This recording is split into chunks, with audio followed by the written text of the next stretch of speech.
My name is Haitham Babaker. I'm one of the co-inventors of the surgical preview software. It's for finding aneurysms, tracking them, as well as measuring and treating them. And so my path towards the software started off as a biomedical engineering graduate student at Arizona State University. There I was working with my PhD advisor, David Frakes, on trying to build better treatment planning tools for cerebral aneurysms. In that journey, we received a grant from the Brain Aneurysm Foundation. It was actually the first grant we ever received, and it gave us the confidence that the technology we were building was actually helpful to brain aneurysm patients. A few years later, we were acquired by RapidAI. So to hear that a company like RapidAI that was already in the space for stroke with this technology and that they were going to convert it to aneurysms because of the work that David Frakes and his project we funded had become is amazing. The challenge is most patients do not know today whether they have a brain aneurysm or not. But then the second challenge is really, okay, when do you treat a patient? And when to decide to treat that patient is exactly where we're focusing our innovation on. So what our technology does is it helps physicians easily see where the aneurysm is located and its shape.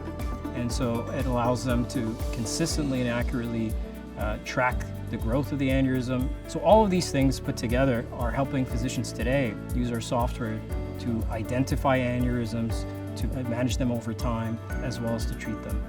We estimate that there's about 6.8 million people in the United States walking around with an unruptured brain aneurysm.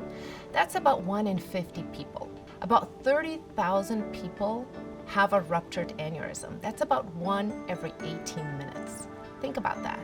That's pretty scary. We want to better understand the disease state. We want to understand what causes brain aneurysms. But absolutely critical to any of that work is also identifying that they're there. And that's where technology also comes in.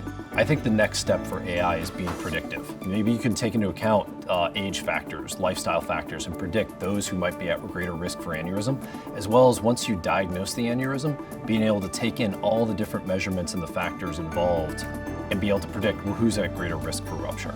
Any progress that we're seeing is just for us so fulfilling. We want to ultimately see a world without death and disability from brain aneurysms, and we want families and communities to remain whole. And we're very proud, frankly, that one of our employees had the opportunity actually to receive funding from the Brain Aneurysm Foundation.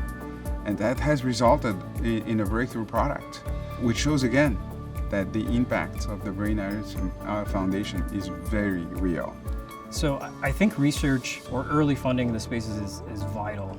We are a prime example of a technology where early funding came at a critical time and encouraged us to move forward on that technology, further develop it, and later productize it.